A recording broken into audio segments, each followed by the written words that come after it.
ne baloya ba president bonna babere ku video eno kampise wa Karango Banayuganda mwenna abawangale mu ggwanga lya Bungereza obwa kabaka Bungereza byonna gye busaasaanira gye bwegattira mbategeeza nti president okujja e Bungereza tannakusazaamu era tuwaye ey'okusomesa n'okubuulira abantu ku nkyukakyuka ekyagenda mu maaso esoma etya. The NOP UK chapter, Bajita, the NOP UK chapter invites you to the President London Tour of Duty 2024. The struggle for democracy in Uganda. Come be part of this journey to freedom. On Friday, the 20th of September 2024 at 16 p.m. to 12 midnight. The themes are, this event is open to members of the public on first come first serve basis. Please call any of the numbers below to register your attendance. Kanoke kakulu ennyo. Please note that the NOP UK chapter appeals for your generous donation towards the cost of this event. Whoever wish to donate towards this event, please, you are encouraged to use the following details, whether in your UK or your European Union. Here is the bank account. All donation to People Power UK, Barclays business account, number 13970828. Use your names as a reference. Nebagamba, for merchandise store available, please contact the following numbers: 07947505-722. The second number is 0787827223 for more details about the merchandise store available. Don't miss the elected president of Uganda, Robert Kyagulanyi Ssentamu, the leader of opposition, Mr. Joris Ssenyonyi, the vice president of Uganda, Madam Dr. Rina Zedriga, Secretary General Davis Louis Rubongoya, and the deputy vice president of the western region of the country, Mrs. Jore Mugisha. All will be in attendance during the President London Tour, which will take place on 20th September 2024. It will start at 16 hours up to midday. Don't miss the after party with the People's President. For more contact, please oja contacting aba People Power ebungereza bajja kuba bakubuulira ki ekigenda okuddako. Kati awo wenjagala tuve tutandike video ya leero. Mu video eya leero njagala muntagingire buli muntu yenna alina contact y'omuntu yenna ng'akola mu embassy eziri mu Uganda, both eza Africa, both eza Europe, eya Bungereza, eya Canada n'eya America. Amanyi asobola okuntagingira UN agitaginge, asobola okutaginga International Criminal Court agitaginge. Buli muntu fuba okulaba nga otaginga abantu abo ku information gyengenda ofulumya olwaleero. Kati ngenda kajja kunyanjula, naye nga sirina kajja kunyanjula, njagadde nsooke mpiseewo obubaka buno buli mwa butegere. Buli Munnayuganda yenna gy'oli nkusaba osabire bakomredi bonna abali mu kkomera, saako n'abo abali mu mbeera yonna etategerekeka. Era musabire nnyo Honorable Segirinya naye asobola okuba nga assuuka. Kyannaku nnyo tumusajja atwayita mu mbeera eno nga bwe nabatereddeyo ka video ku mutimbagano, musabire nnyo bambi asobola okuba nga assuuka. Eno embeera gy'ali mu lwaliro newankubadde mulaba nga alinga omusanyufu naye bambi naye bimusobera. Ka video keeko Saara kateekamu ddoboozi kuba kaddemu oluyimba bw'atyo bw'aliko Comrade Segirinya. Honorable Segirinya mumbula musajja ali mu birowoozo naye nga obulwadde omuluma babuyita butwa. Oyo si ye Segirinya Foligino gwe twali tumanyi. Ono Segirinya bamu editinga nga bakozesa obutwa. kati bambi bwate bwali Segirinya ali edited by Poison.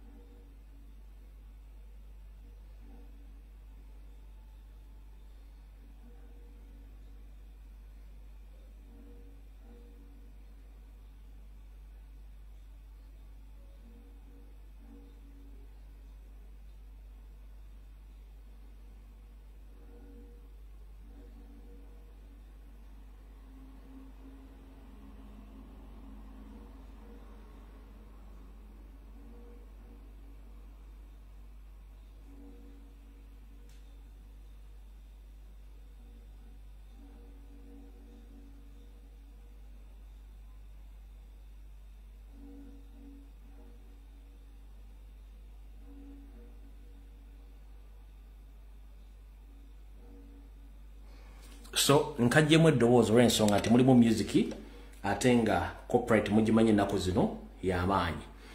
Kati okweyongerayo ngera mbasomere article eno omanye abamu bwe tubagamba ono information mwebuza okusinzira ku mbeera Honorable Segirinya gy'alimu. Ngera basomera ano article nga omu ku bakozi ba Museveni gwe bayita Archbishop Kazimba agambye bw'ati. Archbishop Kazimba voices concern over the growing fear of poison amongst the leaders. Ngera gisoma katono. Mujjukira bwe bali basindika parliament owe bali baganti parliament egenda kutula mu regions za Uganda etano. Nzire ba comrade banga basinga obunje bakola videos. Twabagamba nti mwegendereze nnyo abantu bagenda ogenda mu Northern Uganda bagenda bawerayo obutwa. Gudwe nafa bafete bagenda abagenda banamanyishina batukako ne ono mukyala yabadde MP nga ate minister yawereddwa butola kuba tebakibagambye. Kati mu kuziika oba mu kusabira omukyala ono Kazimba mwe yayogeredde abantu bano bamanyi bitu kubasiika. Kazimba yagambye bw'ati. The Archbishop of the Church of Uganda, Stephen Kazimba, has raised alarm over the increasing fear of poisoning amongst Ugandan leaders, revealing that some MPs avoided eating at church functions due to the concern about their safety. Kazimba remarks highlighted at distributing trends of distrust and fear within the national leadership. The Archbishop Kazimba of the Church of Uganda has expressed his unease over the growing fear of poison among the national leaders, particularly members of the parliament. Speaking during the recent church functions, Kazimba noted that the fear has become so preserved that some MPs avoided eating at the church gathering, fear they might be poisoned. Out together wow. Nuzamotegede bintu bye tubagamba muntu tujja ntugebe YouTube abandi baloza ntuli mu kusaaga wano. Information did what muntu agenda jikuwa tujikuwa noka woba ogenda gisanga ku social media ewasigadde tosobola gisanga wo. All right. Kati tugenda tandika katambi ka leero. Wetugenda tandika katambi ka leero doza katutandikire wano. Nazanye bwenajja ku Lwokusatu nakola akatambi kano kankabazanyire tulyoke tusimbule. Nakola akatambi kano ku Lwokusatu era nkataddeyo olweggulo okubalaga musharinge video kankabajjukize kano ke nakola chemical ali ntwala omukisa gwange guno n'okubasaba n'obuwombeefu nti tulina ensonga nnyingi nnyo ezitulekedde mu maaso naye tulina okusoomozebwa. Njagala kubasaba ku nsonga zonna ezigenda mu maaso ku baganda baffe abaasibibwa mu makomera g'amagye ebyobufuzi nga mulabanga ebitandisa okukyukamu yesi bitandisa okukyukamu olw'okuba ndi gavumenti ya Museveni bwete bwekola ebintu byayo. Naye ngenda basaba n'obuwombeefu nti essaawa zino tuleme kuteeka kazito ku baganda baffe abali mu kkomera oba abaateereddwa nedda. Njala tukole bwe tuti. Kwata obulumi bwo n'obukyayi obuse ku Museveni, obuse ku Court Marshal, obuse ku Balamu, obuse ku Fulufiga, tobusa ku Comrade. Comrade amaze emyaka 4 mu Kolokoni nga yasibibwa ku nsonga z'ebyobufuzi. Muntu nga ffe afuna okusoomoozebwa omuntu oyo alumbibwa ne bamukyusa obwongo ku nsonga enkyamu, omuntu oyo alumbibwa ne bamugamba ebigambo bikyamu, omuntu oyo alumbibwa ne bamukola bwe kye baagala nga baagala akkirize naye nga naawe ekimanyi tazzangako omusango. Ebyobufuzi bya Museveni bw'atyo badde abukola ebbanga lyonna. Gwe omutuufu n'akufuula omukyamu ate n'ayagala yeefuula omutuufu. Kati mu nsonga eyo ngenda kusaba tokomerera comrade yenna akyali mu kkomera oba n'oyo yafulumye. Wabula kwata obukyamu bwonna n'ennyiiko giteeke ku Museveni, ku Balamu, ku Court Martial, ku Court of Justice, obuteeke ne ku full figure. Nkusaba bulungi nnyo ensonga yino wano wammanga. Ffenna njala tukkirize tuli wano protecting Robert Kyagulanyi Ssentamu president waffe n'enkyukakyuka. Si bwe kiri nti ye. Ffenna tumanyi nti okulumba omuntu yenna tumulumba either alumbye president, alumbye national platform oba alumbye struggle. Z'empagi ssatu. Kati comrade yenna ali mu kkomera gwe baakyusizza obwongo nga tannasala layini kulumba president, tannalumba nkyukakyuka, tannalumba struggle. Please cease fire. Tulumba comrade yenna muleke.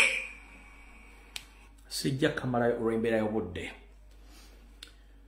Kale kansubire Museveni atuuse, abasajja baseemwayo mwenna abataamanya byayitako nti omuntu yenna omusibe obyobufuzi tebamutulugunya, tebamutta, tebamukola biki, tebamukola bikolobero.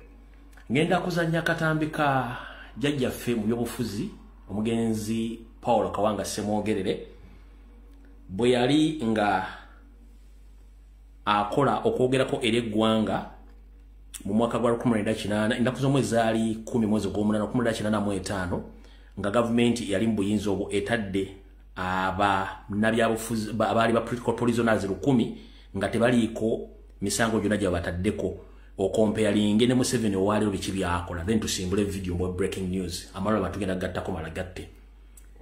Kwata ebigambo bino. Ennaku z'omwezi zaali 10 kyali bali ku State Square Kampala. Ennaku z'omwezi 10 omwezi ogw'omunaana 2085 Dr. Paul Kawanga Ssemwogerere yali ayogerako ng'ali mu gavumenti y'omugenzere kati General Tito Okello Lutwa nga bakkiriziganya okusumulula abasibe bannabyabufuzi abali bateeddwako emisango ne babata Museveni kyatasobola kukola.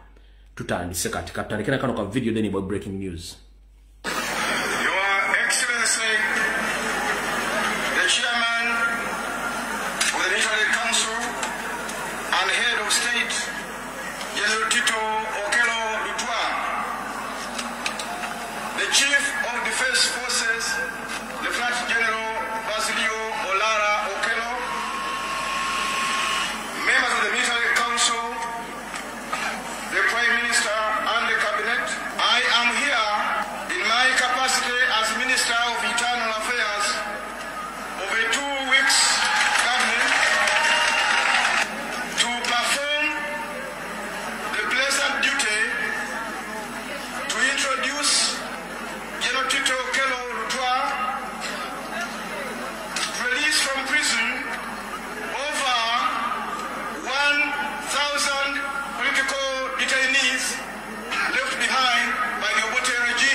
General Tito Okello Lutwa wattu mugenzi, Dr. Paul Kawanga Ssemwogerere wattu mugenzi. Basumula ba political prisoners obote be yali alese nga batadde makomera ne babata nga tebaliko musango waddaka kwa kulizo konna. Obutuukidde olwaleero nga twagenda mu kalulu akawedde ak'omwaka 2021 ne tukuba Museveni akalu n'enkoona n'enywa. Museveni kye yakola yagenda akwata abaana nga bateeka mu nkomyo abalala n'abatta, yatta bangi nnyo. Era wetwogerera abamu yabateeka mu kooti z'amagye era gye bali mu kuvundira. Wabula ekyensonyi ekimeza ekiwalaata ku mavivi g'embuzi ne kirekerera omutwe nga wetwogerera essaawa zino ate be yakwata ku misango gy'agamba nti gya butujju ate abasindikiriza bagikkirize ate oluvannyuma amala abasasule ate abakozese ebikolobero bimugenda okuli olwaliro mugenda kutya. Oyo Yesu Bahabulwa. Ekyennaku ekisinga okuswaza mu kyo omwami ono olunaku lwa jjo ndowooza ennaku nga bbiri bye badde ng'ali ku mukolo nga bajjukira omugenzi alonda Nyikirima yennyini gwe yettira nkiddamu. Ennaku bbiri emabega Yesu Bahabulwa bwe yabadde ng'ali ku mukolo ogw'okujjukira omugenzi Nyikirima ate gwe yennyini gwe yettira gweya obutwa. Wattu ono yagambye nti ekibiina kya National Platform ekikulembera Kyagulanyi Ssentamu kyabba akadde kalamba ak'obululu era nti obujulizi abulina. Kati nno yoyo musajja gomuzanyira gwe nabagati mumutegeera yono wano. As a consequence of that, I have now got all the evidence that in the last election, Noop cheated by 1 million votes.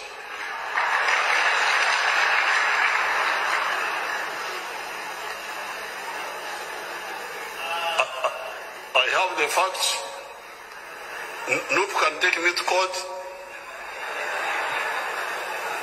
And the same 7 has falsely accused them. But this is what happened. 1 million votes. And I have all the evidence now. So therefore, you can see that Aronda, but Aronda had, as a consequence. Muwulidde bulungi omusajja akyusa ekigambo. Yatubba kati ate. Omanyi njagala bwe mba nkola live zino. Njala nnyo mbategeeze nti Museveni bw'ayogera ennyukuta E, manya tayogera ennyukuta E, aba ayogera ennyukuta B. Kinjagadde mbasomese mu video. Museveni bw'ayogera ennyukuta E, aba tategeeza E, aba ategeeza ennyukuta B.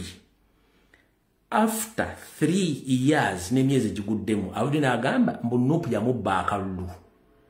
Akakadde kalamba n'obujulizi abulina. Kitegeeza ki gwe gy'oli? Kankukuddiremu okawulire. So that I have now got all the evidence that in the last election, Noop cheated by 1 million votes.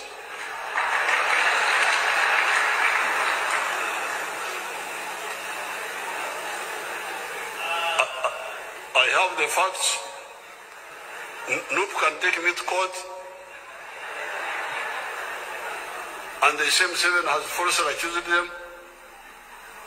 But this is what happened. 1 million votes. Tetugenda kugendayo. Kati bw'owulira omwami oyo ebigambo by'ayogera n'otunuulira kubanga jjo nabadde akantu ke nabagambye obbazanyiro lwakuba nadde sikazanye ejjo kaakano wano. Abalimu bonna baasisire bakuba n'engalo. Kati bw'owulira akatambi kano omwana ono ke yakoze wulira. Kumbe birimuko byaliriza byagala okuwamba ensi birimu amaanyi agatategerekeka ebirimuko birina malayika waabyo laba ekirimuko mu lusozi lw'abasagala laba ekibiri bakkiririzaamu. Ku lwokusatu ke ssaabazannyira akantu ako bino birimuko byennyini. Ne bw'oli omuntu gwe bakkiririzaamu owulira kankabaddemu owulire. Kumbe birimuko byaliriza byagala okuwamba ensi birimu amaanyi agatategerekeka ebirimuko birina malayika waabyo laba ekirimuko mu lusozi lw'abasagala laba ekibiri bakkiririzaamu. Bwe tuva nga mumaze okuwulira ekirimuko ayina abantu nga balina endowooza yetaaga okunoonyereza. Kati wulira ekirimuko ekikola kwena ne mu security bekyogera. Tugende mu maaso. Through a forceful transition, bano abaana ne bavaayo ne bagamba say no to a forceful transition. Kati ekigambo transition transition yokka wokiwulira ekintu ekiwunya ekyesittaza ekivaamu ekibundu ekivaamu envunyu ne tukisaninga apu kyonna mu nnyoko transition yenna alowooza ku transition nnyoko transition baye tetulirwedde kusigala nga tuli bamulekwa nga tetulina bye tulina nga tetugaggawaddeeko nga mwe kubanga abasinga mubye nnyo muli bagagga nnyo abaana bamwe beefuga bana basomera amasomero malungi ne bano baagala kati abavubuka abantuukiridde bateesaba boogereko kubanga bebantu betudiringa nabo kati kavudde kwanjula katandise kansubira nti president wange atuuse ankuramusiza nnyo Mr. President Kyagulanyi Ssentamu kansubira nti oli bulungi era mmanyi nti oli mu kusuka mpolampola waliwo bingi ebitambula byotamanyi nenze njagadde mbikutegeeza olwaliro nga omulimu ogwo ogw'okukola ati ndina ddibanga kudibaga bulungi nnyo Semwai mutuuse CID mutuuse Museveni atuuse Muhoozi mutuuse buli omu atuuse nze kandibaga ogwange ngende mumulimanya kye mulimpa mukudibaga ngenda tandikira wano njagala muwulire ebigambo by'omukyalo ono buli omu awulire ekigambo ky'omukyalo ono kye yayogedde ndyoke nfukumukala information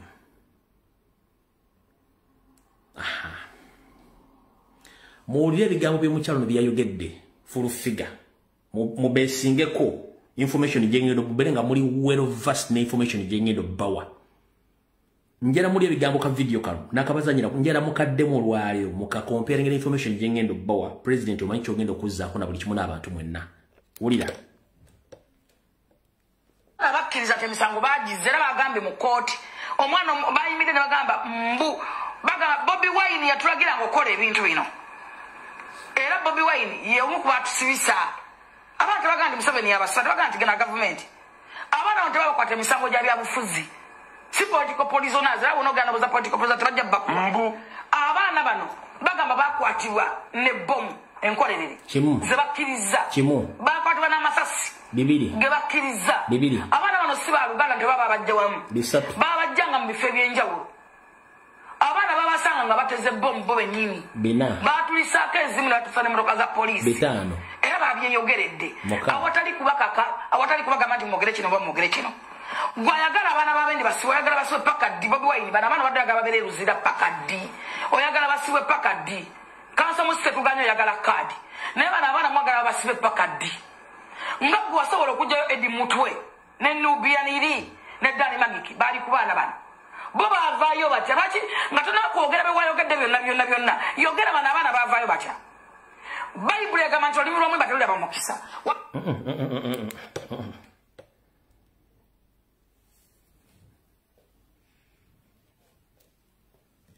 tewekwasanga bayibuli nga bw'otamanyi kusoma katabo ka Hamo kasomedde emyaka 3 togezanga ne weteeka mu bayibuli ng'ogisoma tuyambe awo tukomye kati kansoke entereza omukyalo ono bw'oyogera ku presidenti n'oyogera ku Edi Mutwe ne Nubian Lee n'abalala be bakwata mu kusooka awo banjawulokokko ne ku bano be mulina olwaleero bintu bibiri byanjawulo Nubian Lee Dani Magiki Edi Mutwe eyo regimu yanjawulo nnyo ku baleero twogera ku baleero be bakwatanga okulonda kuwedde ompulira bulungi nnyo mukyala full figure ekirala mu mateeka omusango bwe guba mu kooti guba guli wakati w'omulamuzi n'abawawaabirwa n'abawolereza bw'ovaayo gwe ng'omuntu n'oyogera ku musango ng'ate oli mukozi wa gavumenti kitegeeza nti omusango already guli compromised mu gwonoonye wabaddeyo mu kooti ng'olina kamera okwata footage nga tewamutadde era lwaki TV endala zonna tezakkiriziddwa kulaga bifaananyi ebyo nga bakomrede bakonfessinga nti bazze emisango gino gwe kennyini gwe ate yakubira omusibe essimu n'oyogera n'omusibe ng'omukola fojjale wammwe ate era guwazze n'ogamba nti abaana bakonferensi nze nga tuwagenda ne kamera video zewakwata ng'abaana bano boogera ziri luddawa kuba mu kkooti bakkirizayo gwe wekka nga teri wa kamera mulala yali munnamawulire footage gwe wakwata wamuteeka ludda waki tewamuteeka ku Soroti TV oba ku mutimbagano gyo kati ekisookera ddala katusimbule tuve wano kuba saagala barisa nsooke obubaka mbusindike mu luzungu abazungu bamanye oba mbusindike mu Luganda bannayuganda bamanye Oluganda. Njagala abantu 10 mukole suggestion kye mwagala. Nsooke mbusindike mu luzungu abazungu bamanye oba nsooke mbwogere mu Luganda abaganda bamanye n'abalala. Njagala abantu 10 okusalawo si kwange.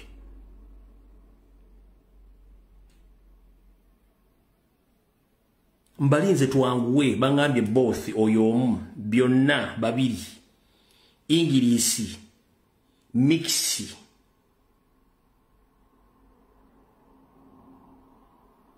soka Luganda ala basinga bujite mupadde kusalawo kwa mu no problem kale katukolenga buli gye tukola. All right, kansooke mu lulimi lwaffe oluzaalibwa na kubanga lwe lwaffe ffenna lwe tumanyi. Mr. President Robert Kyagulanyi Ssentamu kansulenti kwoli ne abakuuma ne bannabyabufuzi bonna abali mu Uganda bameba parliament na buli omu. Ebyobufuzi ne byafa bya Uganda mu Uganda Museveni bwabikolamu abekola mu ngeri ya kifuula nnenge. Era ndi wano bategeeza nti mu Uganda amateeka tegakola bulimba nabo yaye bwe buliyo Museveni bwakozeseza ebbanga lyonna. Wetwogerero lwale badde bazibangoberera mbadde mbabuuliranga ebintu namwe bimulabako ng'era bannaffe babakyusa obwongo omukomera kati kiki ekipya ekiriwo kiikino. Oluvannyuma lw'okubulwa obujulizi n'emisango gye bateeka kwa comrade European Union, Canada, America n'amwamanga amalala gatsa Museveni kazito ate abafu abasibano bannabyabufuzi abate nga engeri yokka gy'alina obbata obutaswala kwe kubanyigiriza bakkirize emisango ate amalaba w'essente. Era abamu yabadde yakikoze nga kiri successful. Naye bw'amala obbata kikye bazzaako. Bw'amala obbata kikye bazzaako. James Birungi kwoli, Eme Katabazi kwoli, Christopher Damulira kwoli, Museveni kwoli, Muhoozi kwoli.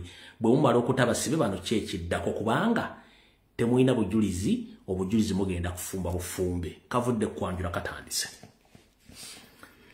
Mr. President Robert Kyagulanyi Ssentamu njagala okutegeeza nti oluvannyuma lwa Museveni ne regimu ye okunyigiriza abakomredi baffe abali mu makomera n'abamu n'abakkiriza emisango ne bagikkiriza abamu bayinza okuba bateereddwako abatono n'abalala bagenda kuteebwa. Wabula ekisookera ddala okusinziira ku biragiro bya Yoseri Tibahabulwa nga yeyambisa CMY. Bakomredi baffe bano okusookera ddala bagenda kubata nete bagenda kusooka kujja mu public. Bagenda sooka babeere nga bali isolated bali bokka. Bagenda kuwebwa ensimbi enkalu. Abamu bagenda suubirizibwa n'amamotoka n'ennyumba. Bwe bamala obbifuna basooke bave mu public nga tebalabikako. Mumpulya bungi basooke bave mu public nga tebalabikako.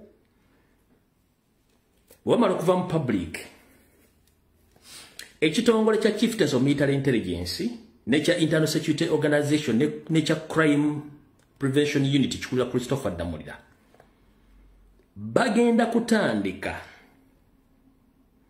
okuteekawo katemba atali musasulire nga bagenda tandika okuyita mbaana abo batandike okukola plani zaabwe enteeketeeke ez'okutandika okuzanyisa bano abaana katemba ow'okutega bomu ow'amasasi ebyambalo by'amagye bakwate obutambi buno nga mulimu n'emmundu batandika okukonfesinga nti ebintu bino byonna Robert Kyagulanyi Ssentamu abimanyiiko bulungi. Obutambi buno babukwate babutereke. Bwamala obutereka oluvannyuma nga wayisewo akabanga awo mwaka ogujjaawo nga gutandika bajje batandika okuzinda abaana bano babakwate n'ebintu bino byamaze obbawo okuzanyisa firimu zaabwe. Bamala bakwate n'ebintu bino bye bagenda okukozesa ng'obujulizi obwali bubabuze for the good 4 years emabega. Mr. President, do you copy that? CMY, Court Martial, ISO, ESO, Crime Intelligence, tebayina bujulizi. wabula mu kuta abaana bano bagenda bata babaweemu akaseera bawummulemu ku ndagaano ze baakola balina okuzannya firimu ez'okulaga nti babasanga ne bbomu enjingirire ono fulu figa byayogedde mu katambi kali ayogera omu amagamaga manyize nkuwa reference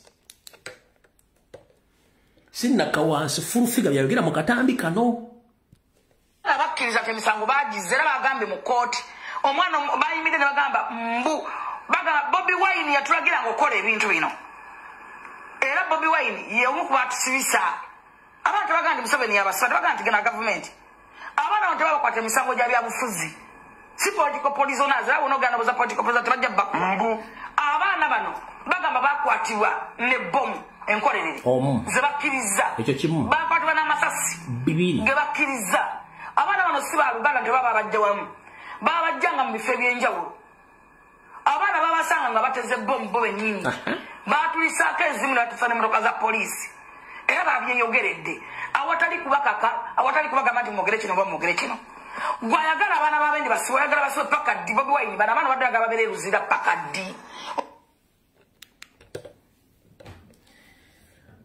kamwa kabi kassa siroganga obujulizi bagenda kuzannya buzannye naye olw'okuba nti bakozesezza ono omutwe gwe baapangisa ate bwe yazze ku TV ne Urban Excitement yakoze kye tuyita premeditated statement already n'awaayo obujulizi bwe bagenda okukozesa mu zino vidiyo enzannye ze bagenda okuzannya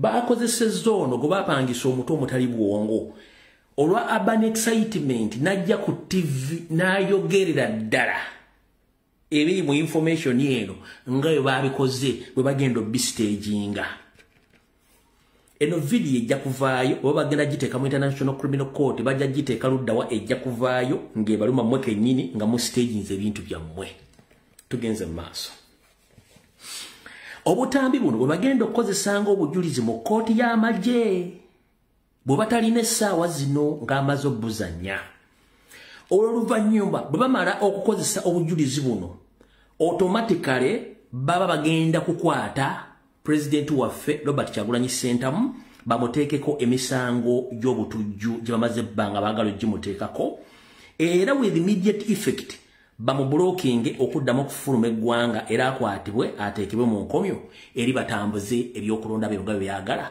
kubanga president baba bakoze eki baba bamaze mujja mu geemu yaabwe nga bwe bakyagala kati wano wembooliza mukulu James Birungi Eme Katabaazi Christopher Damulida Muhoozi Kanyirugaba njala soka babuza bifunga temunaleeta bana abaana bemuwakutte bana bannoobu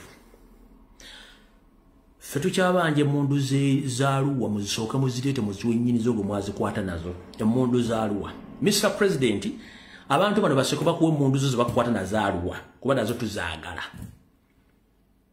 emundu ze bakwata ne President yaluwa zo tuzaagala musooke muzireete zaalaga luddawa musooke mulete mundu ze mwakwa ne president alwa ze mwaplace nga ziri ludda wazo musooke muzirete nga temunaleta ono kasasiro wamwe kooti y'amagye ejja kuleeta obutambi buno n'abavubuka bano ng'amaze okusomesebwa kye tuyita coaching mu kooti okubikozesanga obujulizi okuba nti balumiriza Robert Kyagulanyi Ssentamu nti yabadde akola ebintu bino byonna era nga abasubiza okujjako gavumenti nga bakozesezza ebintu ebyonna kati yensonga lwaki nti bana abantu essaawa zino bali mu kunoonya botya bagenda okuba nti bajjayo obujulizi obwo kati obwa bbomu amasasi uniformu ebisosonkole kati oluvannyuma ng'amaze okukola kino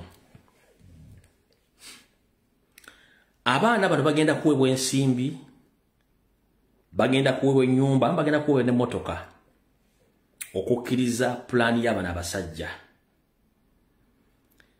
kati ekirala kiikino bajja kugezaako nnyo okulaga eggwanga nti vidiyo zino nkadde nnyo baali bazikwata dda before nga tebannakwata ba comrades bana bali mu kkomera. Either bajja ku backdatinga vidiyo zaabwe bazifuule ng'enkadde nga n'abaana bano bye bagenda okwogera bagenda byogerera mu past tense. Past tense mugimanyi omuntu ayogera ekigambo naye nga kyemabegako tekiri kalenti. Kati bana mu video zibagenda okukola zigenda kubeera backdated nga ne story zonna bazikolera mu past tense. Past tense yenjogera omuntu wayogera ebigambo nga abyogera akulaga nti ebintu bino byayitako kebbange mabega byayitako kakasere mabega nti past kwe kuyitako. Kati bagenda kubanga boogera video zino n'ebintu bagenda bakocha bigenda kubeera nga bikaddemuko nga baagala obbinyigiriza bikwatagane n'ebbanga we bakwatira. Kati mukulu James Birungi Emikatabaazi Christopher Damulira buno bukodyo wona mukola mazina ga nkima bino byenjegero olwali byogedde mu Luganda ngenda bidda mu Luzungu ensi ebitegeere. Mukola kino baagala kuverifyinga nti video ze baakoze zibafumbye zituukiriziganya bulungi nnyo ne sitole gye baagala okupresentinga mu kooti egenda okuviirako okukwata Robert Kyagulanyi Ssentamu nga balaga video zino nkadde nnyo bwe bakwatira abaana bano babakwata dda mu bikolwa nga baludde buli kuleeta bujulizi bwe bagenda okupresentinga so bati bagenda okikola. Nza mutegedde bulungi. Kati katukyuseemukko mu Lungereza.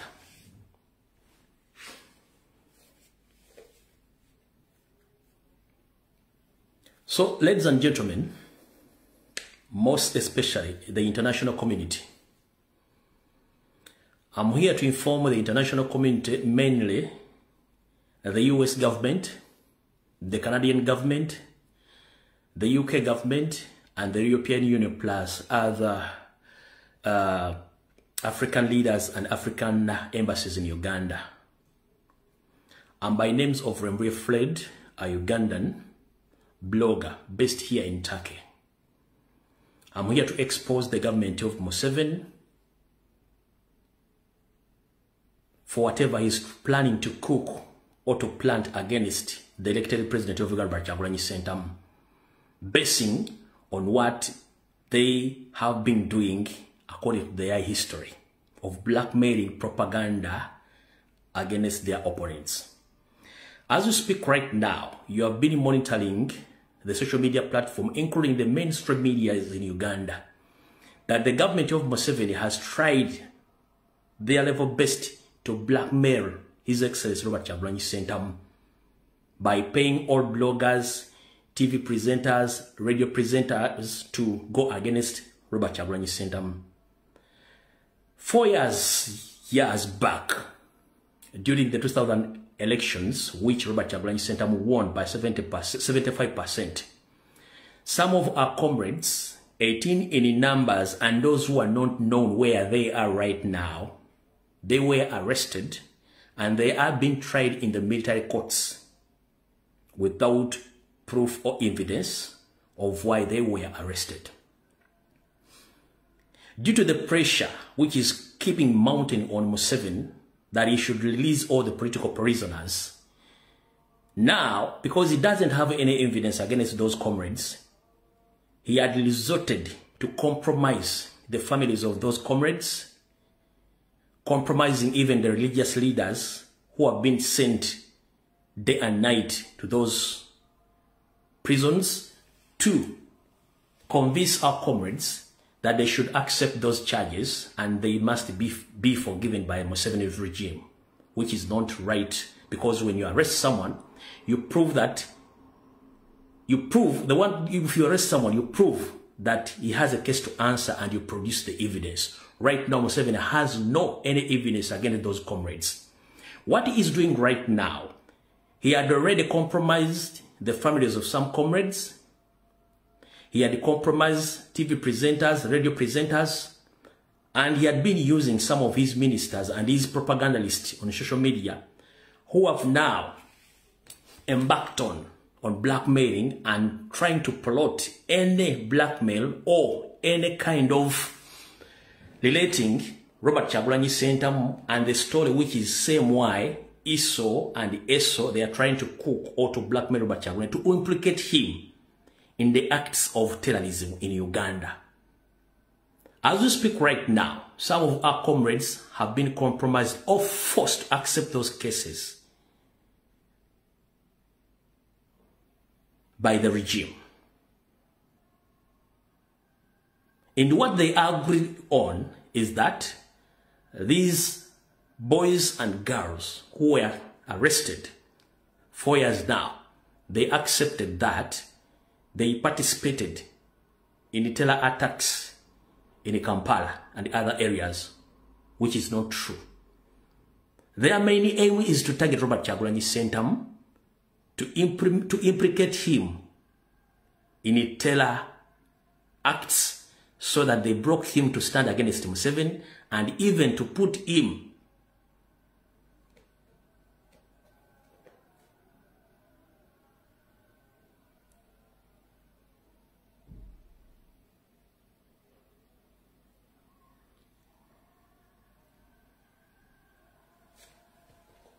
because Museveni is good at blackmailing his opponents all along. If you recall or you remember, during retired Colonel Kizza Besigye, when he contested against Museveni, he did the same. Right now, his main target is Robert Kyagulanyi Ssentamu. What they want right now is to implicate Bobi Wine or Robert Kyagulanyi Ssentamu in order so that they arrest him and they put him in prison and charge him with terror or with the terrorism charges. They broke him from standing against Museveni and even to block him to access any way of going outside the country. So now they want to use these comrades who are still in their communicado to stand as witness against him by force. That is their plan right now. They are planning. So I'm here to inform the international community. Whatever evidence, same why ESO, Museveni and Muhoozi, they are going to bring or to produce against Kyagulanyi Robert Ssentamu in the coming months, or either the end of this year or the beginning of the next year, take that evidence as blackmail or propaganda. Because history doesn't favor Museveni. Or political history doesn't favor Museveni. He's good at blackmailing and propaganda. He's the one creating rebel groups and terror groups in Uganda. He's the one behind Kony. He's the one behind Alice Lakwena. He's the one behind ADF. And the leader of ADF, Jamiru Mukulu, is now in Rosetta prison and is tried in civilian courts. Who is known that he had been leading ADF, Allied Democratic Forces, a rebel group. He had been tried in civilian courts. But right now, these comrades of ours, the civilians, who did nothing, they picked them from their residences where they have been staying. All along, they have been tried in the military court in Machindi. And you have been witnessing each and everything which has been taking place. So now Museveni is planning again to blackmail Bobi Wine or Robert Kyagulanyi Ssentamu using those comrades that they have been participating in the terror acts, but they have been controlled and financed by Robert Kyagulanyi Ssentamu, which is false. It's not right. So ladies and gentlemen, across the world, be prepared to defend Uganda and to defend Ugandans. We are tired of Museveni's dirty politics. We are tired and sick of Museveni's dirty politics against his opponents.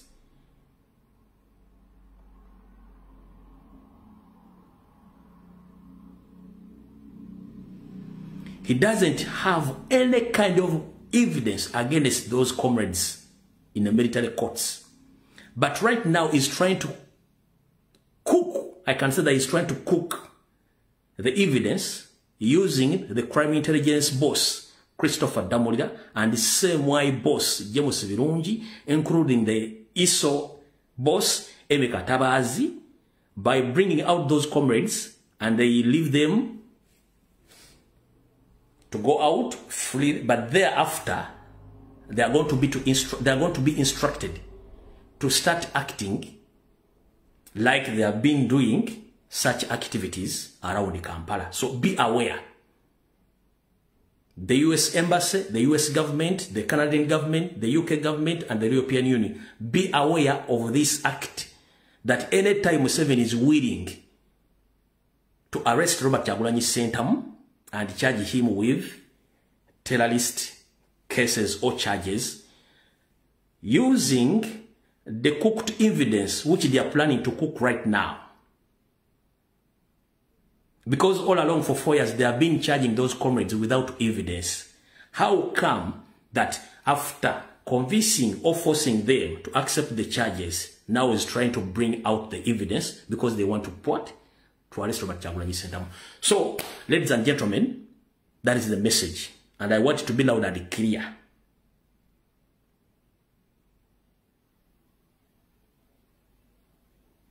And you should stop funding Museveni. Museveni is a terrorist. And his entire family, all are terrorists. So that is it. Ndoza obaka mufunye bulungi nnyo. Katika tugende ku information endala, nayo mugitegere bulungi nnyo. Walero. So that's Mr. President abutegedde bulungi nnyo. Nabo babutegedde ebisigadde kati semwayi.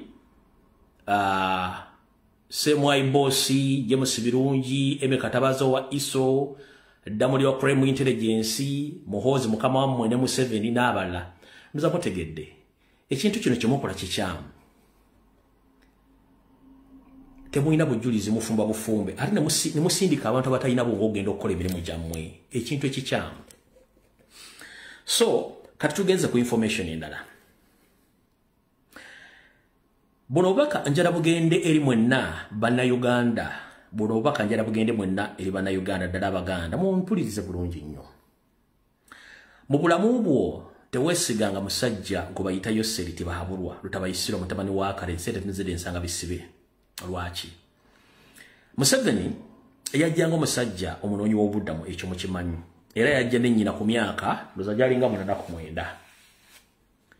Omusajja oyo azabira mu gavumenti ez'enjawulo. Mpaka lweyayingira obuyeekera Abaganda ne bamugambako. Omwami ono talina ekintu kye yali ayogedde n'akituukiriza, era njagala bagamba buli lw'owulira Museveni ng'ayogera. Bw'ayogera bw'ati kitwale nti by'ayogedde si bituufu. Kyusa bukyusa emboozi gy'ayogedde ogivuunike eyo gy'aba ategeeza. Kyusa emboozi Museveni gy'aba ayogedde givuunula ogikyuse y'entuufu gy'aba akugamba, gy'aba akugambye si ntuufu. Kyekiriwa. For those who can't understand Luganda, I'm telling all Ugandans, I'm here to inform all Ugandans, that whenever you see Museveni speaks out or talking to the public, please don't take whatever Museveni says. Because Museveni himself, he doesn't trust himself. Whatever he says is not true. Whatever he says is vice versa. To prove you this, let me first continue with my statement here. Never trust Museveni's statement. Whenever he says something, he means something else, not what you hear or what you heard from him. You understand? So, all along, Museveni was brought by his mother in Uganda at the teenager age of 8 as a refugee. They stayed in the western part of the country, but they failed to get help. They came to Buganda, where I grew up, with the help of Baganda and some Rwandese origin who came in Uganda area, including Late Kaguta and Byanyima. But when Museveni comes to the public, or when Museveni is talking to the public, he ever tells people that no, there is no any Munyankore who helped him. It's Baganda who helped Museveni by buying his father's products so that they get school fees to educate him. No Munyankore helped him. But let me play this video and hear it from the author's mouth.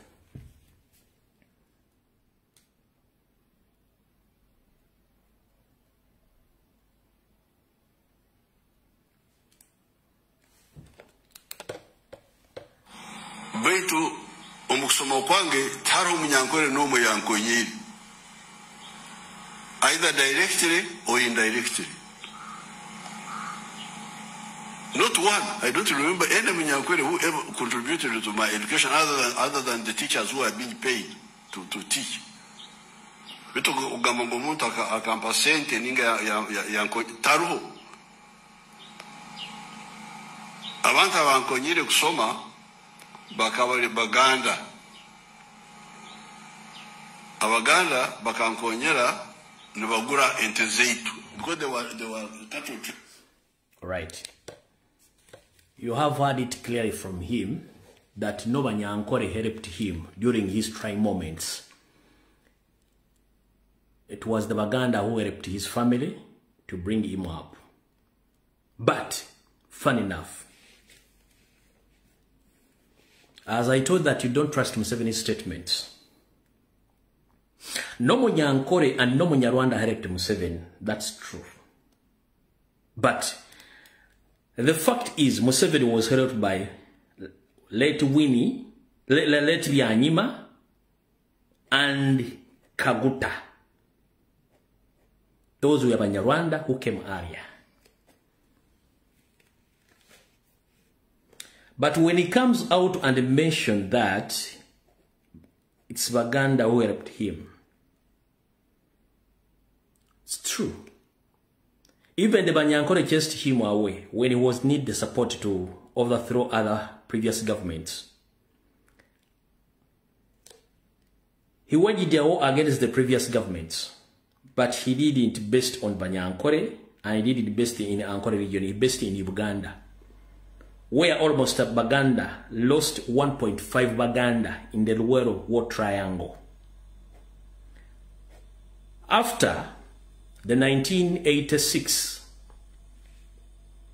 immediately started eliminating and assassinating Baganda who helped him. So never trust Museveni. As we speak right now, when he say that Baganda helped him, but Museveni is against Baganda, right now, he is doing whatever in his power to put down Baganda and to put down Buganda Kingdom and to put Baganda out of business, out of politics, and out of each and everything.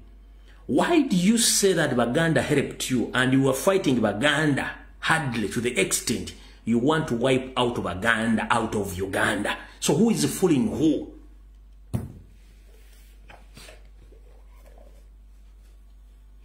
So Museveni agamba Abaganda bamuyamba okumusomesa teri Munyankore yamuyamba. Era Abaganda ebalwa n'olutalo lw'Oluweero ne baluwangula. Wabula olutalo lw'Abaganda akakadde kamu n'ekitundu Museveni yakatta. Bw'amala okuwangula olutalo luno n'atandika okutta Abaganda bonna bannabyabufuzi n'okutuuka olwaleero. Olwaleero Museveni ali mu kutta Abaganda bennyini bagamba nti bamuyamba. Museveni ali mu kuwamba Abaganda bennyini bagamba nti bamuyamba. Museveni ali mu kutta education system Abaganda gye badde basomera mu Buganda agissa agimazeewo naye agamba nti Abaganda bamuyamba. Museveni ali mu kutta ebyobulimi mu Buganda ng'ate business y'Abaganda gye bali basinga okukola. Museveni ali mu kusaanyawo obwakabaka Buganda nga ne kabaka yennyini Mwenda Mutebi owookubiri eyamuyamba okujja mu buyinza naye kennyini yamwefuulira dda ayagala mutta era lyamugezezaako oyo nti ayagala Abaganda. Ase abaganda bonna byanna byabufuzi okuba mala mu Uganda. Naye bw'abatta abasikiza baani. Gwe nali kuno njagala onjulire. Government ya Museveni erimbaani. Government ya Museveni erimba Nyarwanda bonna.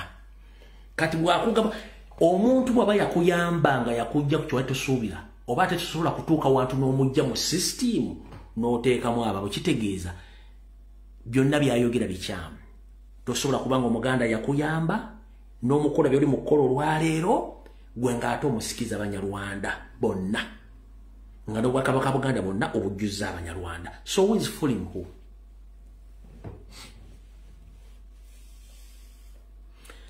Who is fooling who?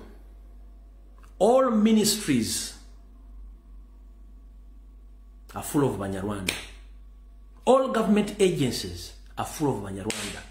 The State House full of Banyarwanda. Ministry of Public full of Banyarwanda. The RDCs, police, army, prisons. In any office where you go to seek help as a Muganda, you can't find the service. Those officers are occupied by Banyarwanda, but when he comes out to say that it's Baganda who helped him to be where he is right now, why is he killing Baganda?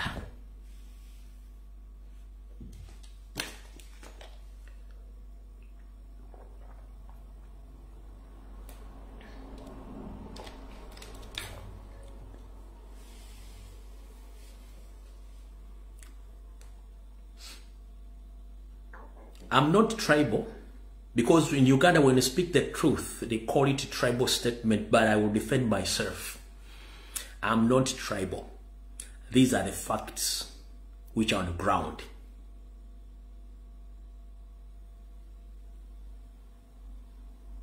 Whatever office you approach, you can't find indigenous Ugandans, you find Rwandese of origin.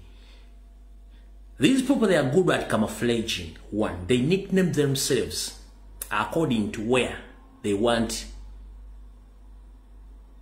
to plant themselves. The big number of Banyarwanda, they nicknamed themselves as Baganda. They do it according to their targets. Right now, they are Banyarwanda in northern Uganda. They are Banyarwanda in the eastern side of the country. They are in the Banyarwanda in the southern parts of the country and the western side of the country.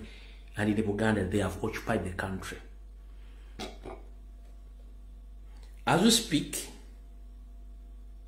60% of Uganda, they have been chased out from their land. The land has been occupied by Banyarwanda. He's using his state agents who are working under the State House.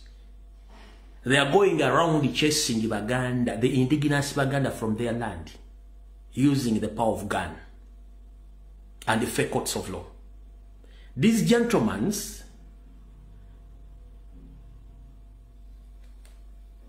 in a brief way, I can call them that they are organized criminals, and they are carrying out organized crimes against Baganda. When I say organized crimes and organized criminals, mbategeeza kino. Abasajja bano bakola emisango emiteeketeeke nga ne bona omutwala mu mateeka tosobola musanga kuba ye mateeka.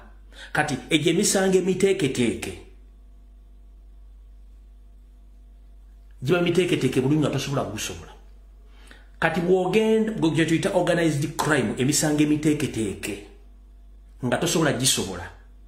Kati kye tuyita organized criminals be baziba emisango abateeketeeke obulungi okuva kwero C1, kwero C2, kwero C3, kwero C5, bamemba parliamenti, bannaddiini, bannabyabufuzi bonna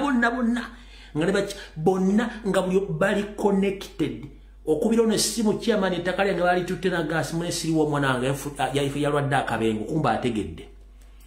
noga mumpe esimu ya kansala ndi atenze siriyo ensonga zikwase n'okubira gundi ogenda okulaba mu chain y'ekintu ky'obadde ogoba buli gw'okubira essimu akuletinga down ogenda okutula nso kitegeera nga yonna gye tuyita chain those are organized criminals ne bw'okubira reverend father oba ne bw'okubira pastor ne bw'okubira judge ne bw'okubira DPC ne bw'okubira OC ne bw'okubira OCCID bonna ekintu baba kiri bulungi nnyo ekyo tuta organized crime buli stage wootuuka baba kimanyi. Njagadde okukola akatambi kano nga nkateekamu Oluganda n'Oluzungu buli muntu asobola okutegeera beewunza tebamanyi Luganda bategeere nti mu Uganda tulina ba organized criminals nkibanyonyere ba organized criminals be baani. Organized crime nakyo kibanyonyere mukitegedde bulungi gye misango emiteeketeeke.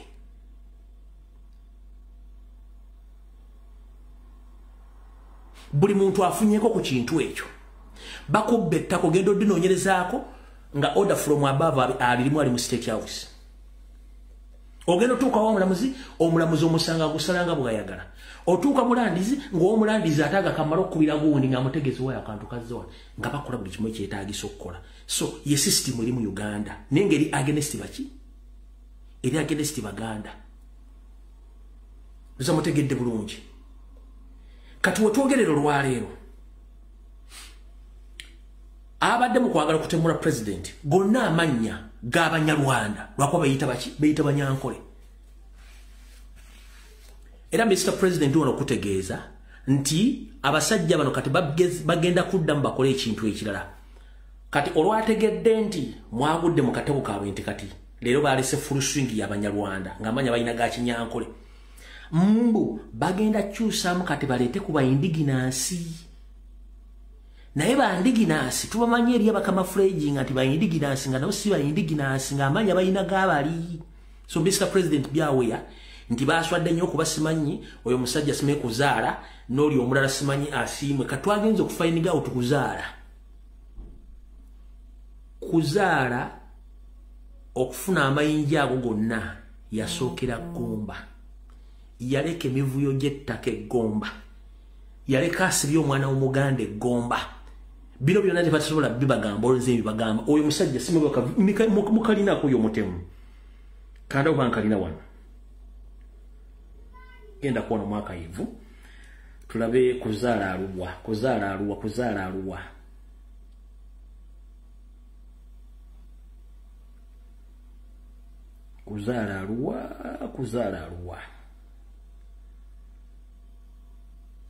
Aha, uno.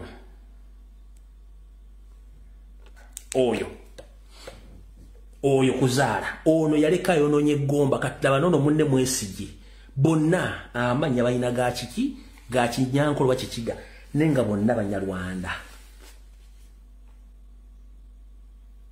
Kati mu system gye mbagambye eyo organized crime. Bwe bate bakola ebintu byabwe.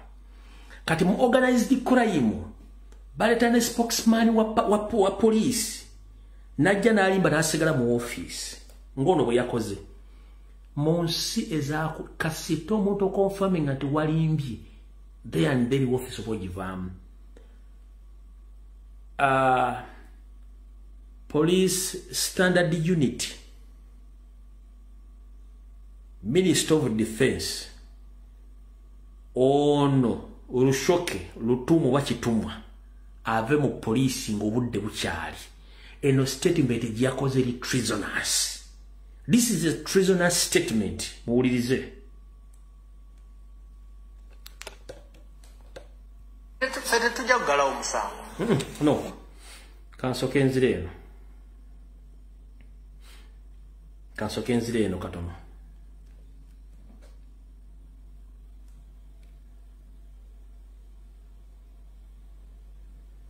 Nokansoke wano weyagambidde bw'ati.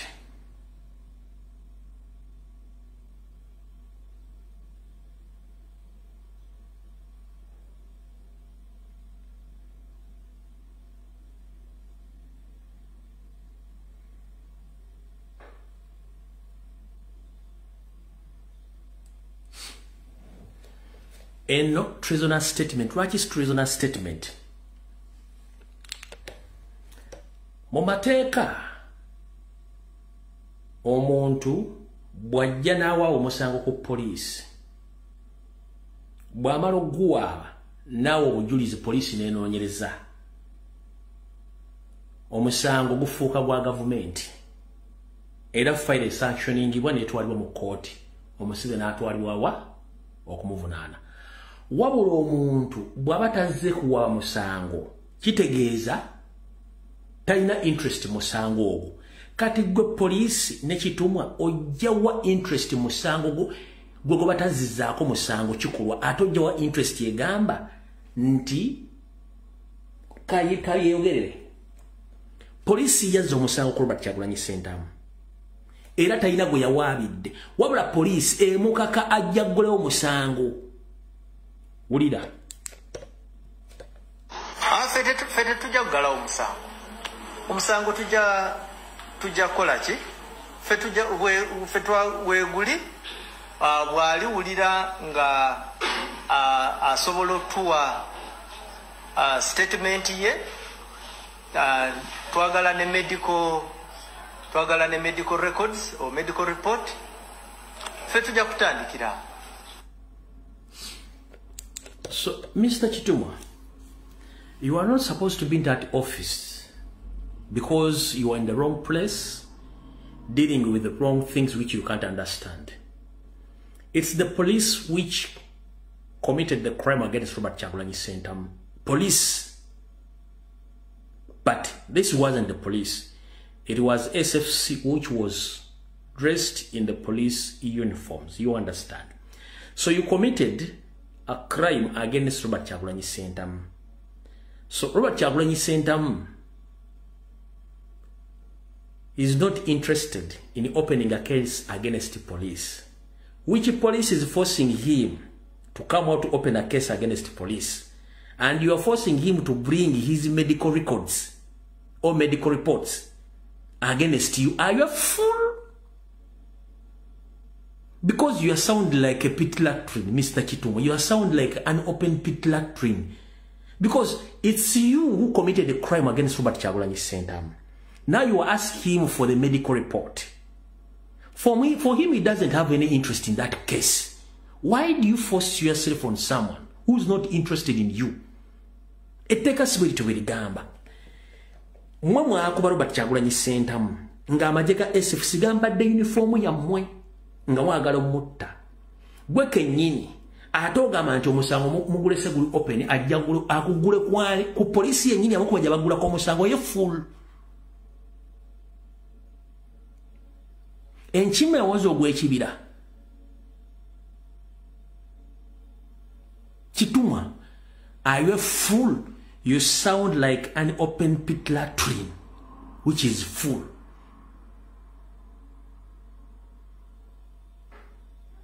Chitumwa, toteekeddwa kubeera mu office eyo. Kati wamaze okukola statement eyo eri treasoners. Kubanga mwa committing a crime, ate oyagala ogwo mwa committing a crime ajja baguleko omusango mwe kennyini alete ne medical reports. Have you olaba yaganye genda mu Uganda Human Rights aweyo report kati atajje awe mu badde bagenda omutta baguleko omusango. Oli musiru wayonka kagere kasengaawo wanyonka kundi lya taata w'omusajja gwe Chitumwa. Otegera bulungi nnyo. Ngingeri jotunula ngo mu mutamivu yenna waba akuzala mu balo bakuzala na ku Chitumwa oswaze gwanga awo tufuddewa. A statement wagikoze no mala n'okola n'eno.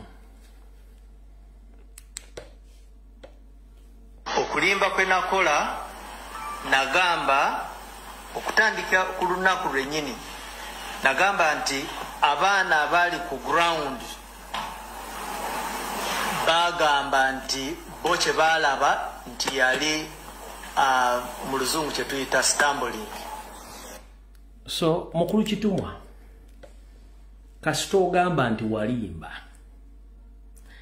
oba olina okuwandika resignation letter nova mu office eyo tetwagala kumanya police department gyo n'ogenda mu statement gye wakola nti walimba oba yeteeka mu resignation letter with immediate effect. You lie to the public. So you are contradicting yourself, and you wish Robert Kyagulanyi Ssentamu to come and open a case against you, and you confess that you lied in the first place.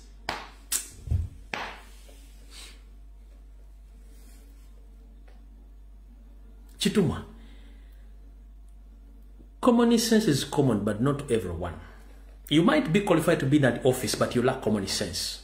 The moment you say that you lied, warimba, you are not supposed to sit in that office anywhere.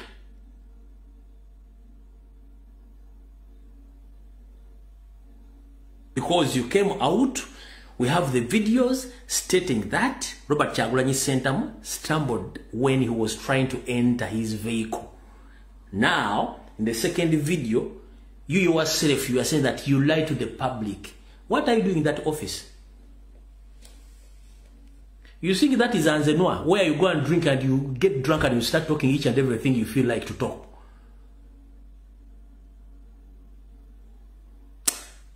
I wish you Nanga still there. Kubange Nanga, ya kulimbanga bulungi polite nga asibye tai.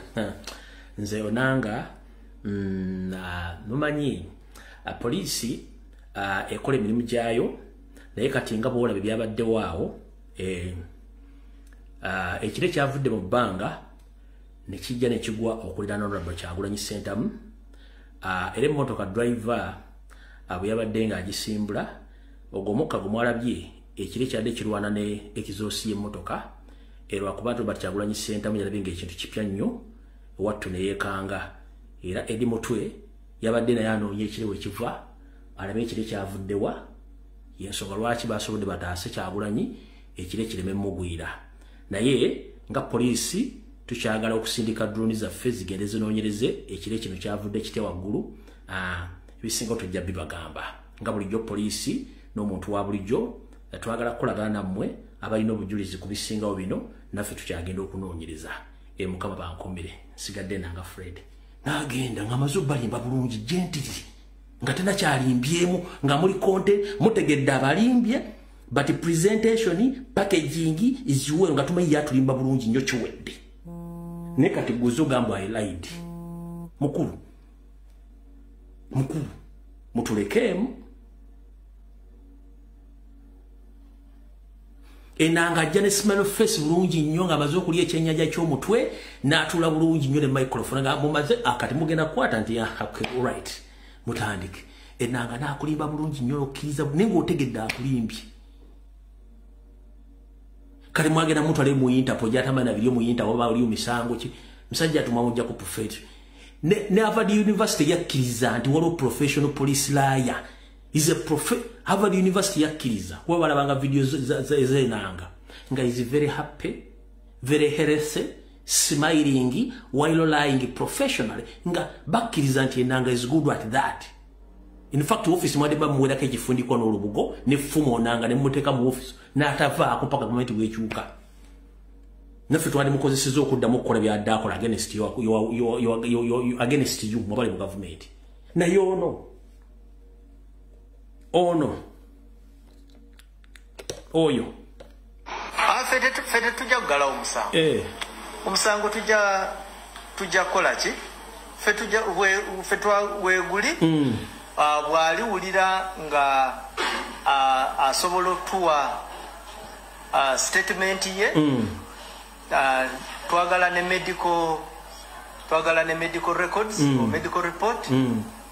Fe tujja kutandikira n'avaawo n'ajja wano okulimba kwe nakola. Nagamba okutandika ku lunaku lwennyini, nagamba nti abaana abali ku ground bagamba nti bo kye baalaba nti yali mu luzungu kye tuyita stumbling.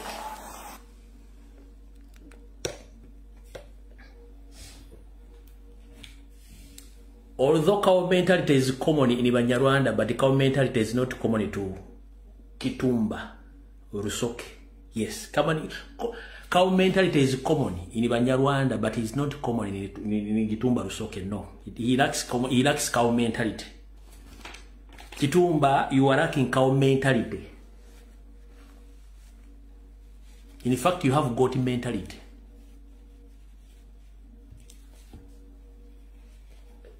Gwe kujje mbali kuba ne kawo mentality tomwina kati wina got mentality.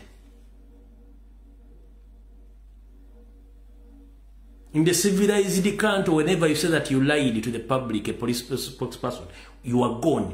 Tosobola kubera mu office. So cow mentality is common in Banyarwanda, but for you, you are lacking cow mentality. You have got mentality. Period. Kubanga tuchumwe mu mulimbwa mwagala obalaza obusiimule. Mwagala nnyo okubeera mu kamera nga mweraga ne mutamanya nti buli kifo kirinako bannyini kyabalina kibeerako. Awo tuvuddewo. Awo tukoze ki? Tuvuddewo. Abantu b'Ekaramoja twagala bategeeza mwenna mutegeere olwaleero nti Museveni yajja amanyi okutagetinga region zagenda okutagetinga era ng'azimanyi. Janet Omuwa Karamoja tekyatandika jjolo yafuuka minisita Karamoja abaali bakipulaninga dda. Wabula Janet bwe yasanga Bakaramoja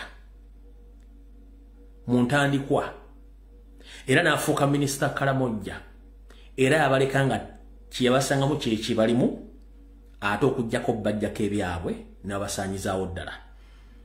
Ono yali Janet. I understand. Lindako. Zaali yali mu Bakaramoja mu 1991.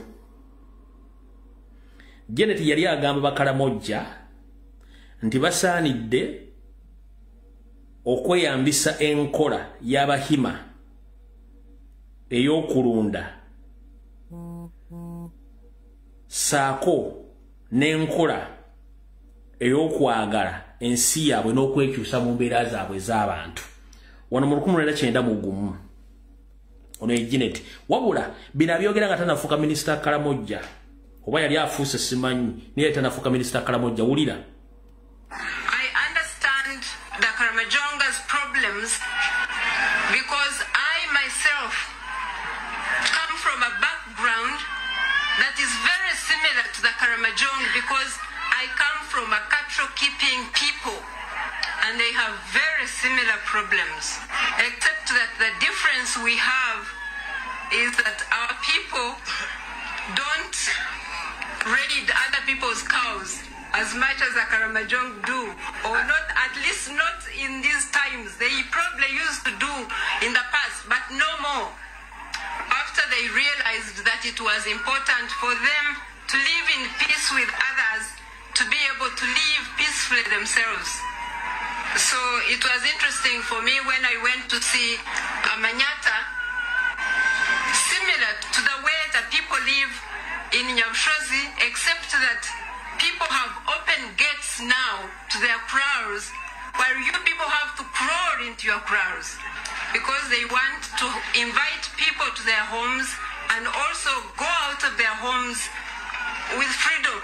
You must realize that it is necessary for you to crawl into your kraals to make it impossible for your enemies to come in. But you actually are enemies of your own selves, and you invite enemies because you are always forever fighting with other people. I would like therefore to invite some Karamajong women to come to Nyabshozi to visit traditional Bahima homes to see how similar their lives are, and maybe they may learn to adopt some things that people in Nyabshozi do, and I will provide you with transport, I promise that.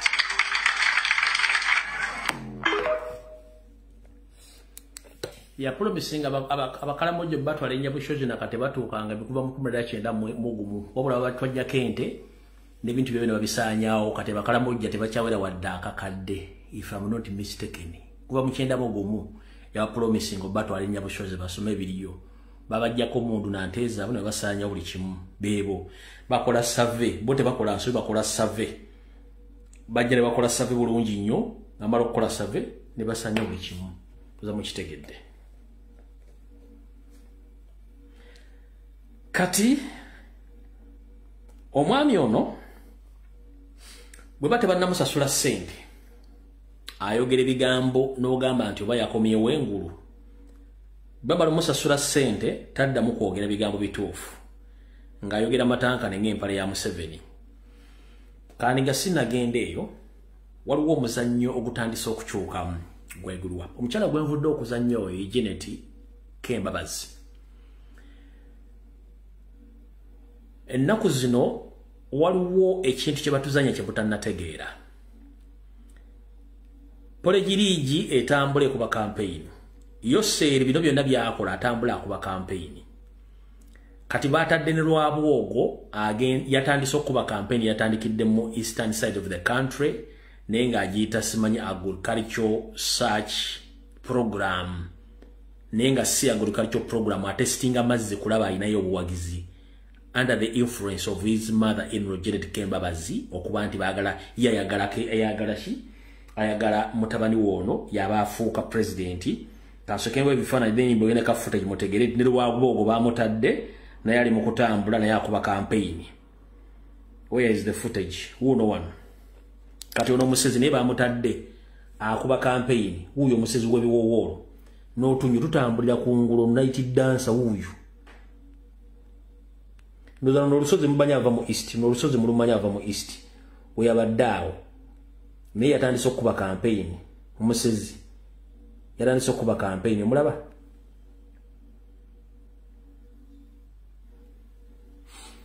Huyo musezi yatandise okuba campaign naye atunde ebiwowoolo yatandise okuba campaign. Kati eno yabadde footage bwe yagenze okwogerako n'abantu ng'abalimbalimbi by'obulimi kumba ali mu kuba campaign. In terms of exports, to conduct global interviews, stripes and kind, in various channels, media visits for coffee, for tourism, the online sentiment. On 19th of April last year, you made some directives centralizing government communications, so like Western standards. They raised this. In a meeting here, since the Kotan Kogendo Kuba campaign. The second one is Doreen Kapsima. I don't know if the cabinet and members of parliament, especially the frontliners in the sensitive sectors of security, of tourism, of economy, that you allow us to conduct international practice training or coaching and hand-holding them, spend 2 weeks and take this training further down to local government so that they are... So, katibatuzanya kanemo kanabiri kafumba mwanyi katako maranga jakana kwara fumbo tia bulijjo kambale bali kumiriweze gwego muzanyi go batuzanya kati nga mbirabye ngenda basaba nga nfundikira katambi ka leero 1 buno bakanjala bugenderi ba comrade mwenna abakola live ku social media platforms zonna ngenda basaba nti feke ngiro tanso kola diversions ku social media nga tubuukira buli tawo lonna oluze ku social media, which is wrong. Bajja tufuula bannantalo ne basentalo. Si buli muntu tulina omuddamu abayogedde. We should value whom we reply on social media. We shouldn't attack anyone. There are some people who are looking for relevance. Abagala obogerako. So ba comrade, tulwanyisa diversion za state. Ate mu creating entalo on a daily basis. Tubate tugenda kuva ku kitu ina bintu bingi nnyo.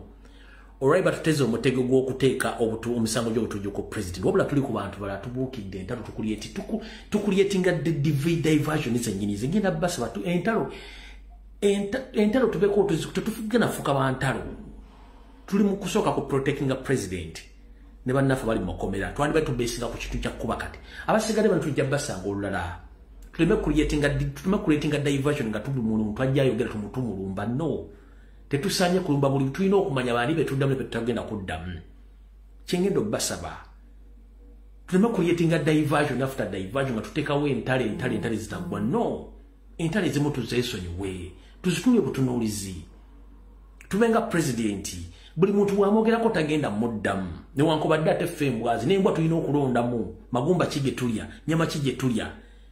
singa bana tusindikire mmenyama ngerimu obutwa tugenda kukola tutya tulina okulunda magomba getulya n'ennyama gye tutumenti kino n'ebiga ntalo ku ntalafuta ntalo ku ntalafu no kino kisoka kimi tumanye baani be tulwana nabo omulabe waffe ye Museveni tulina okuma president n'okukola strategies ezigenda omujjako Museveni so si kubeera mu ntalo si buli muntu nti ogenda muddamu si buli muntu nti ogenda muddamu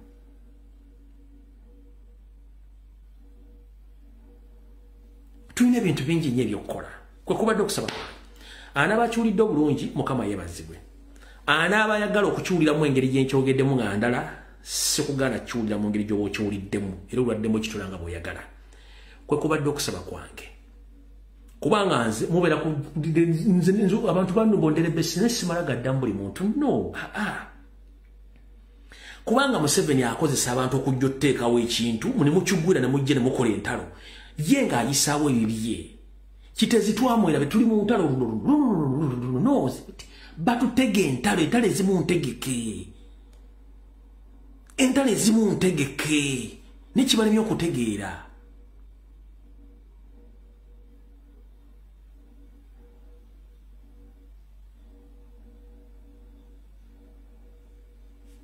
entalo ezimu ntegeke ate nga nsasuli twandigenze mu ntalo ezo tulina ebyokukolako bingi gw'omanyira nti ebyokukolako bingi yensonga lwaki baaguze ba tiktokers bonna naye tibalina kye bagenda kukola nabo temubamalirako budde based on reality right now tulina kuba kintu kya Museveni balamu full figure ekyabasibe nitukuba ne court martial zino entale ezimu bazitusetinga okusetinga olutalo olugwamu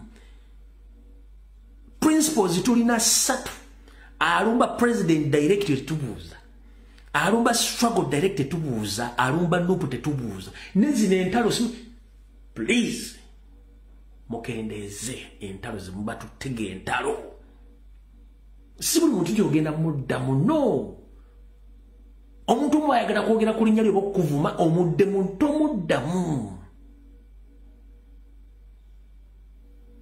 kuba yikyaba ayagala bajje ku mulamwa temuyingira ntalo zitagenda kuzimba kibiina oba kwongera ku kibiina luno olutalo lwe tulimu olwa Museveni okunyigiriza abasibe bakonfessing information gyemba wadde gwayagala akalulu akajja 221 ng'olwanda Kyagulanyi kintu kyekyo tuwandibadde okuba singa muteekako terrorism charges mumanye enkola yaffe tukuba ekintu kino okuva ku Mande mpaka ku Mande baba bakijjeewo dda nga n'obujulizi babugjeewo naye batudaivatinga mu ntalo eno nga bayisaawo kino ku speed tuconcentratinge ku nsonga enkulu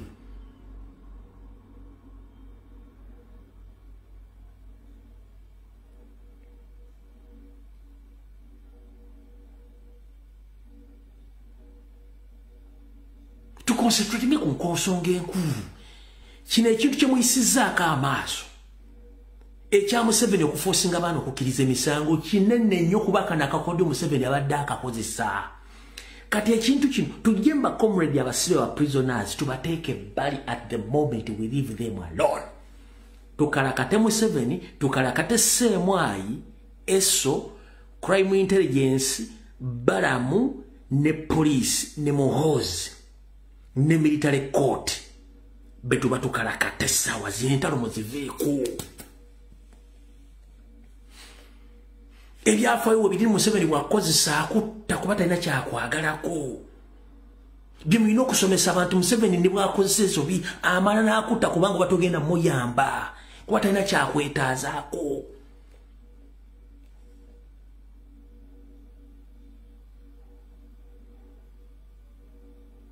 banange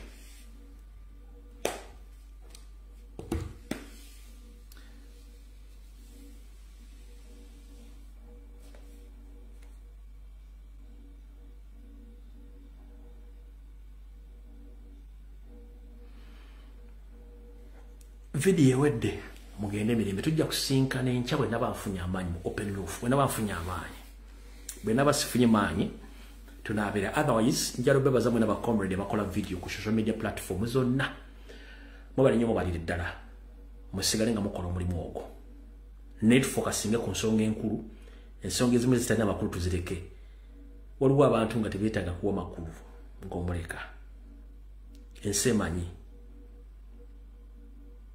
wala batabasana kuwa makulu ng'ensemanyi buli kimu ekimanyi so byebigabo bya mukama bakulu batakumira mpeera mweraba